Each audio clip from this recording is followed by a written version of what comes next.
mandala-mandala kehidupan batin dan rohani yang dibikin oleh Syekh Siti Jenar sebagai dasar pengajaran untuk mencapai manunggaling kawula Gusti itu didasarkan dari sifat anasir.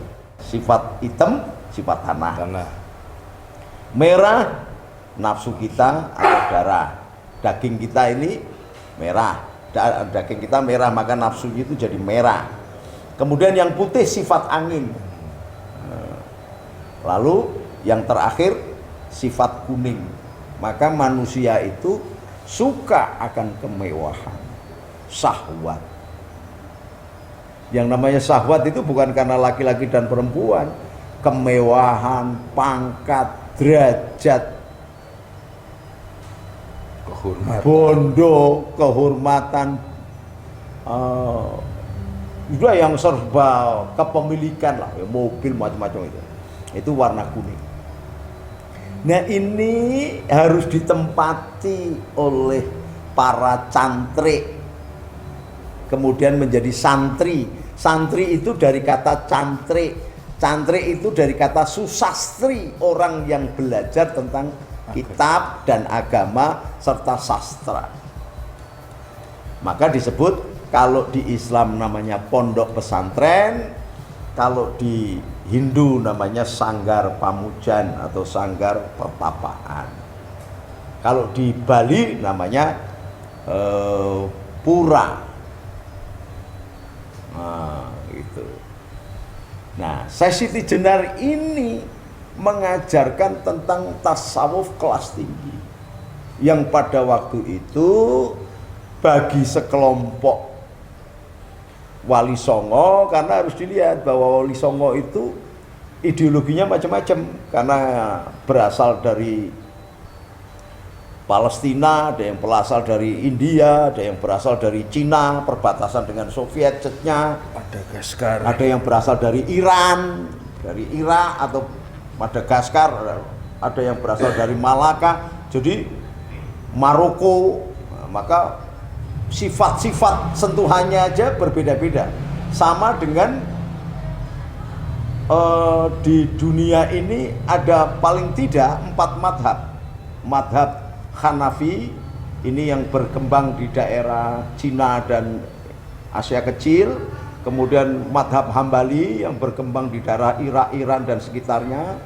Kemudian madhab Maliki yang berkembang di Mesir dan sebagainya. Dulu Arab Saudi itu 4 madhab kumpul di situ. Tapi sekarang ada madhab baru yang namanya madhab Wahabi yang bikin kisruh terus itu.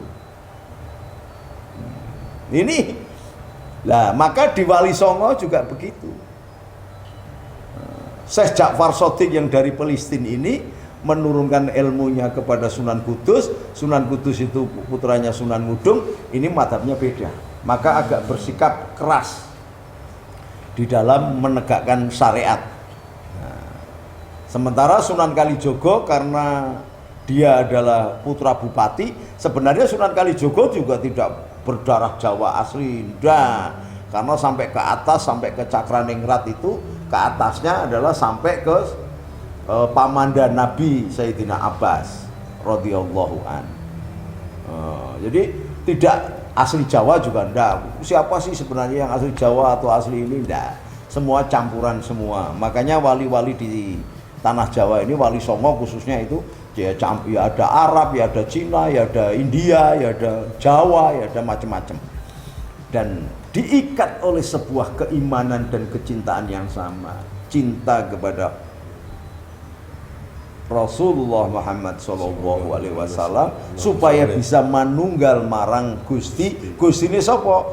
Allah Subhanahu wa Ta'ala. Dan ini di agama manapun ternyata sama, gitu loh. Hanya Islam ini kan coro paribasane nek handphone gitu ya Galaxy 72 lah gitulah. Sementara yang lain itu masih Samsung apa gitu loh. Itu nek menurut asal kelahirannya. Loh, karena memang lahirnya lebih baru ya mesti lebih canggih lah gitu. Gambarannya begitu. Bukan berarti bahwa yang lahir lama itu jelek, enggak. Mercy yang kelahiran lama kayak Mercy kepresidenan ya nilainya masih tinggi dan masih bagus dan enak. Nah, tapi itu kan hanya tinggal pilihan siapa yang mau mengikuti siapa, jalan siapa. Karena innal huda hudallah wa hadi Rasulullah. Nah, jadi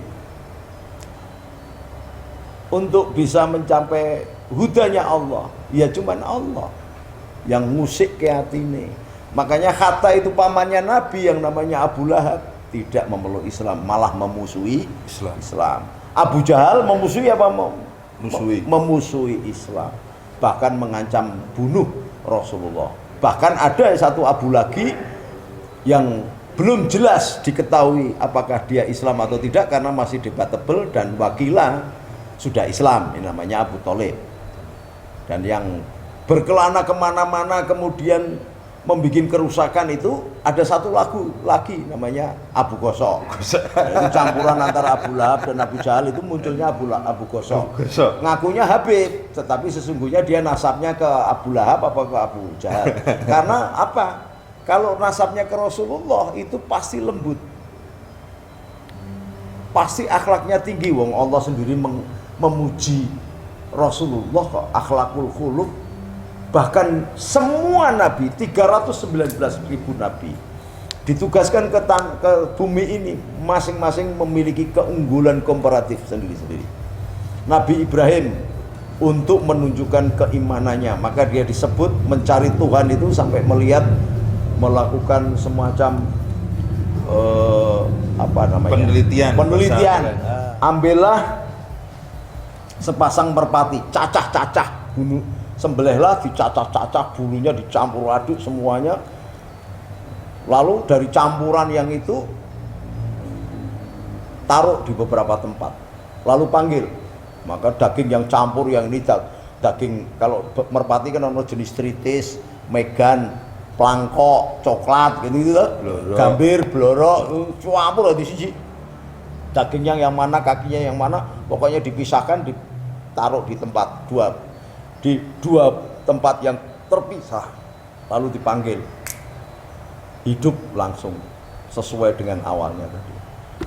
Dari mulai itu maka Ibrahim yang sangat dicintai Allah mendapatkan gelar Ibrahim Khalilullah, kekasih Allah. Nah, Musa menunjukkan sebuah hukum namanya Taurat. Maka hampir hukum Islam, hukum Kristen, hukum Yahudi itu semua sama dari hukumnya kitabnya Nabi Musa. Lalu ditugaskan untuk penegakan hukum. Lalu Yesus diturunkan untuk menunjukkan kasih. Maka bentuk wajahnya, keritingnya besar-besar, wajahnya pucat, lembut karena kasih. Sementara Musa ini badannya kuat, rambutnya keriting, kuaku karena sesuai dengan hukumnya. Sementara Rasulullah gabungan antara Musa dan Isa. Penuh kasih tapi juga tegas di dalam aturan. Jadi melewati berbagai macam tetapi semuanya yang namanya Yesus itu kasih sayang.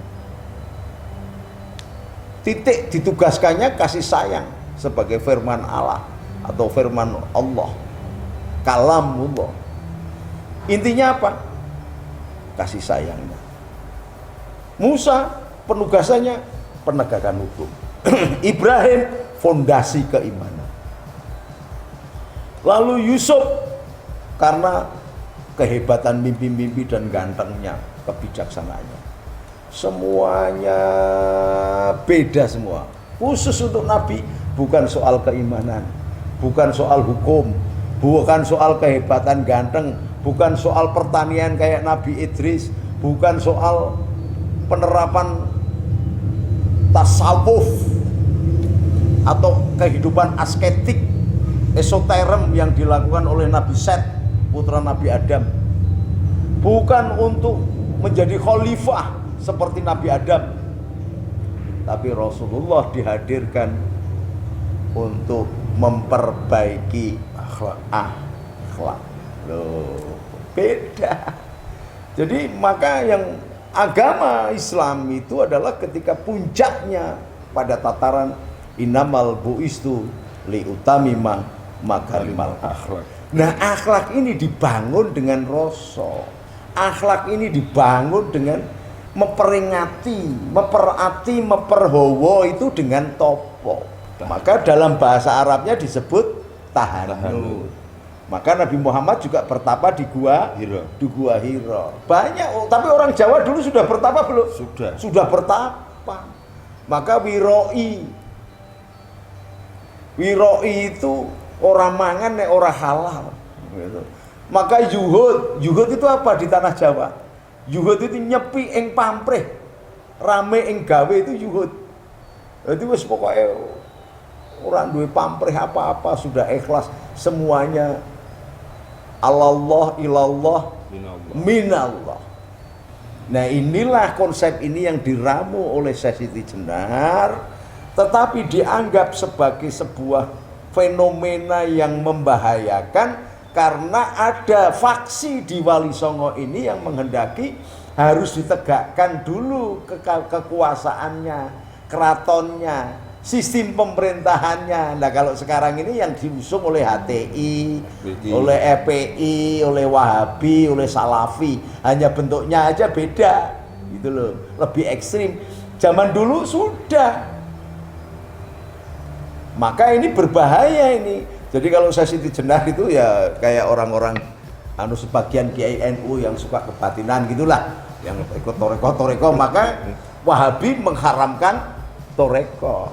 NU menerima toreko itu sampai 48 cabang toreko yang dianggap muktabar oleh NU, tapi oleh Wahabi, Salafi, FPI, HTI sesat semua. Kan kacau. Dianggap sesat, padahal mereka yang sesat gitu loh. Lah, mencoba sudah sejak ribuan tahun sebenarnya ulama-ulama Islam itu mencari titik halus kelembutan supaya wong Gusti Allah aja tidak pernah memaksa. Maka menawarkan cara-cara. Jadi dulu mbah-mbah saya nek ngajari, Mbak, kalau dereng ngapal niku salat niku ya wis rubuh-rubuh gedang. Nek kancane rukuk ya kowe melu rukuk, nek kancane sujud melu sujud, kancane salam melu salam. Wis padha wae nek niate jamaah. Sambil belajar. Sekarang kan enggak. Sekarang tidak ada perbedaan. Dilarang munculnya perbedaan. Padahal Gusti Allah sendiri menganjurkan perbedaan. Jadi plural itu sunatullah, pluralisme itu sunatullah, perbedaan itu sunatullah, Bhinneka Tunggal Ika itu sunatullah. Ayatnya bagaimana? Ya ayuhan nas inna khalaqnakum min dzakari wa unsa. Sesungguhnya wahai manusia engkau aku jadikan dari laki-laki dan perempuan. Supaya apa? Su'uban wa qabaila, menjadi bersuku-suku dan berkabilah-kabilah, berbangsa-bangsa. Untuk apa? Lita'arofu, supaya saling berkasih sayang dan berhubungan. Kata ta'rif, ta'aruf, perkenalan, menjadi ta'rif, menjadi ma'rifat, didasarkan dengan cinta, maka hubungannya ini karena hubungannya dengan Allah, maka ma'rifat, maka penuh kasih sayang. Lah kok kemudian dibalik menjadi saling bermusuhan. Nah, faksi wali-wali ini tidak suka dengan dakwahnya Syekh Siti Jenar. Ada yang mengatakan Syekh Siti Jenar memang dari Malaka, ada yang mengatakan dari ini, yang jelas dari Iran. Dari Iran yang karena dikejar-kejar oleh dinasti Ismailiyah, maka masuk bersama Syekh Subakir, bersama yang lain-lain. Maka coba lihat kuburan-kuburan para wali songo itu kenapa kok supaya dibongkar di mana-mana oleh Wahabi dibongkari, karena ada kijingnya, ada bangunan kuburannya. Nah, itu adalah agak berbau tradisi Syiah. Maka NU itu sebenarnya adalah Syiah cultural, bukan Syiah imamah atau Syiah madhab. Jadi kijing Itu budaya Syiah. yang samping apa yang ini? Ya sama aja, samping terus ada makomnya, ada nisannya, terus ada bangunannya, ada rumahnya, itu menganggap itu Syiah, budaya Syiah. Kalau yang cuma tanah? Kalau yang tanah sama batu tok itu yang Wahabi.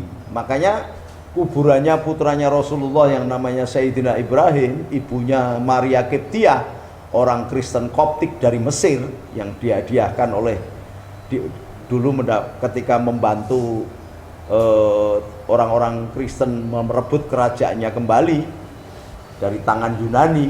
Rasulullah dihadiahi seorang perempuan yang cantik dan soleh beragama Kristen namanya Maria Kiptiah. Dari beliaulah kemudian melahirkan Sayyidina Ibrahim yang ganteng sekali, hafal Quran sudah, tetapi umur 15 tahun meninggal. Nah itu makomnya di daerah Baqi, di daerah Madinah gitu li. Iya, kayak naik Madep-Rono sebelah kiri, kiri Masjid Nabawi. Dibongkar karena apa? Penguasa Arab sekarang ini Wahabi. Sekarang ini penguasanya Wahabi, tetapi orang-orang Wahabi sekarang sudah mulai karena putra Salman ini agak berbeda, sehingga sudah mulai ada langkah-langkah yang menurut saya malah berbahaya, karena ada tarian-tarian, ada ini yang sudah menyamai dengan Uni Emirat Arab Abu Dhabi. Abu Dhabi kan tarian-tarian yang lebih dari barat banyak. Jadi kalau makam bagusnya lurus cuma pakai? Bukan bagusnya, ini tradisinya ya kita hormati. Yang namanya itu leluhur kita kok, bahwa kemudian dibikin kuncup, dibikin ini nggak ada persoalan. Karena tradisi bukan ajaran. Bukan ajaran Islam. Istri Nabi Muhammad yang Kristen sampai meninggal tetap Kristen. Tetap Kristen, namanya Maria Kiptiah. Nah kuburan ini yang sering mendatangi kuburan, ziarah dan sebagainya itu diteruskan oleh tradisi Syiah dan tradisi NU. Bahwa Rasulullah memang pernah mengharamkan mendatangi kuburan, tetapi lalu hadis itu dianulir oleh Rasulullah sendiri, karena setiap hari Sabtu Rasulullah mendatangi setelah perang Uhud dan perang Badar, itu Rasulullah mendatangi makam yang namanya makam Baqi, karena di situ ada syuhada Uhud, juga ada syuhada perang Badar yang jumlahnya ada sekitar 10 ribuan lebih, yang konon karena doanya Rasulullah itu insya Allah diampuni oleh Allah dan disurgakan. Amin. Gitu. Termasuk perang Uhud itu paman beliau sendiri Sayyidina Abbas dibunuh oleh istrinya Abu Sufyan lewat tangan pelempar lembing pembunuh bayaran yang namanya Wasik. Nah, istrinya itu bernama Hindun dan jantungnya dimakan. Betapa Rasulullah itu sangat lembut dan pemaaf, meskipun Hindun istri Abu Sufyan itu membayar orang untuk membunuh pamannya, tapi tetap ketika Fathul Makkah Abu Sufyan dan Hindun dimaafkan. Bahkan anaknya yang namanya Muawiyah diangkat jadi gubernur. Anaknya Muawiyah ini kemudian bernama Yazid.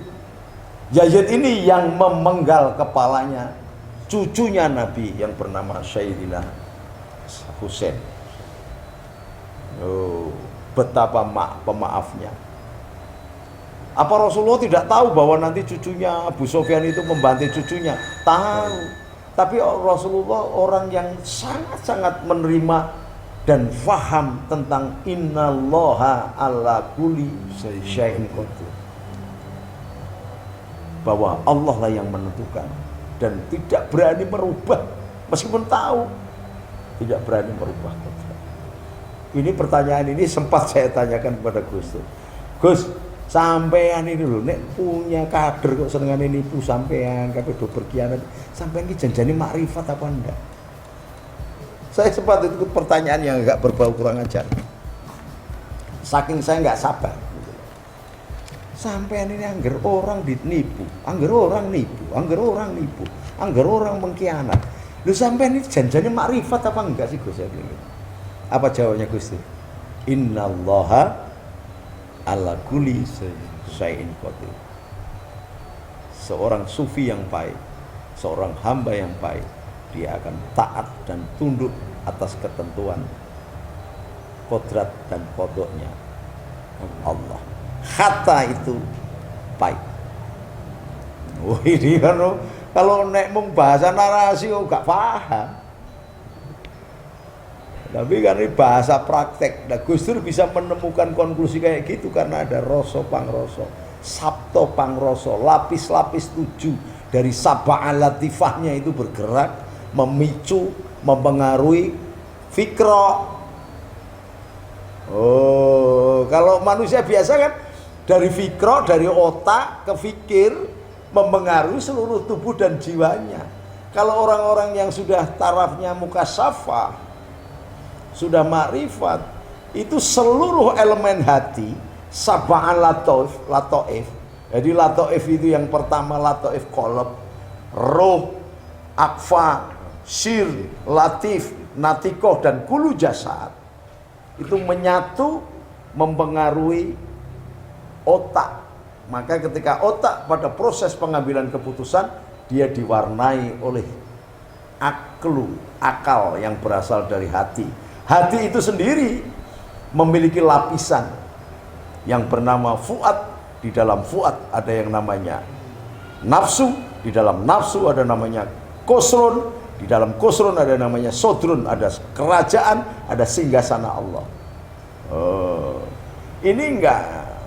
Kalau proses pengambilan keputusan ya udah gampang aja lah. Enggak usah menjelaskan begini juga itu berapa season, berapa bulan pendidikan atau semester ya toh, kangelan. Udah gini aja lah. Kalau ada air yang kotor disaring dengan kain dan yang disaring dengan alat khusus, pasti hasilnya berbeda. Ada yang disaring model PDAM pakai kapurit begini bening, tapi layak untuk diminum apa enggak?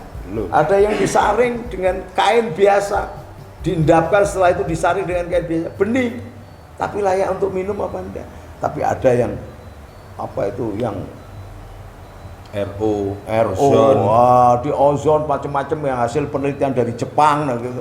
Ya beda lah. Maka belajar agama ketika melewati tataran latoif yang saya katakan tadi cenderung lebih bersih, lebih selamat, lebih dekat. Kok berbeda-beda kan agama Gus? Lah memang kelasnya beda-beda. Wong surga aja ada 144 tingkatan. Lah nek mudenge segitu, ya segitu. Makanya Allah mengatakan kelas surga itu seberapa jauh dia bisa menghafal, merasakan, menjiwai asrar dan latifnya dan sirnya Al-Quran. Surga itu ada sekian ratus tingkatan. Makanya kenapa Gus Dur ngendika Quran teles niku ngoten niku nggih, Pak. Atau Al-Quran Qadim mungkin nggih dari gambaran itu. Quran bahasa itu betapa sempurnanya Allah dan bijaksananya Allah dan Rasulullah. Maka ketika engkau tidak mudeng membaca Al-Quran, Allah membikin padanannya yang tidak ditulis neng kena di waca. Namanya ayat kauniyah. Ayat kauniyah itu apa? Coba Allah untuk bisa mengatakan inna akramakum indallahi atqakum, atau Nabi mengatakan migunani tumraping liyan. Ini basa Jawa. Rasulullah 1500 tahun kemudian datang dengan satu khairunas anfa'uhum linnas. Menerjemahkan antara khairunas anfa'uhum linnas yang dinamakan insan kamil ini dengan migunani tumraping liyan Jawa ini, maka Allah mendatangkan ayat kauniyah, ayat yang tidak ditulis tapi bisa diwaca. Contohnya apa? Godong kates, daun pepaya itu dimakan Cina ya rasanya pahit, dimakan Jawa ya pahit, Arab pahit, Batak pahit, Londo pahit, Jepang pahit. Tapi dimakan oleh orang yang beragama atau tidak beragama, dia memberi kemanfaatan yang sama, perut mesti lega, ngilangi kembung. Nah, manusia itu sempurna apa tidak? Sempurna. Sudah sempurnanya makhluk. Maka kalau godong kata saja dimakan siapa saja bisa mendatangkan manfaat, maka manusia yang lebih sempurna daripada daun pepaya harusnya bisa lebih manfaat. Itulah jumbuh ke pengertian agama Islam Arabik dengan Jawa, dengan ayat kauniyah. Wali Songo itu jagoan neon gitu loh. Jadi enak, ngajinya enak. Jadi orang nabrak-nabrak terus ditafsiri sak karepe, oke belajar terjemahan saka Depak kowe terus kanggo debat ning gone handphone ya ora? Nggih. Oh, terjemahan dipotret nggo debat ki ayate ngene lho, kowe iki ngaji urung tahu. Nah, ini Wali Songo itu demikian hebatnya sampai kemudian nanti akan kita teruskan bahasan bagaimana bukan hanya Syekh Siti Jenar, tapi Wali Songo itu mengajarkan tentang agama dari genetika agama, dari kromosom agama, dari tulang sumsum agama yang kemudian melekat menjadi di dalam sanubari manusia Indonesia. Hatta dia tidak memeluk agama Islam, hatta dia tidak memeluk agama Nabi, tetapi refleks mulutnya, gerak tubuhnya orang di Indonesia ini pasti menunjukkan keislaman. Nanti kita akan bahas supaya sampean tidak terlalu panjang mendengarkan omongan saya. Ila liqa, sampai ketemu lagi. Assalamualaikum warahmatullahi wabarakatuh pada episode Syekh Siti Jenar berikutnya. Merdeka. Merdeka.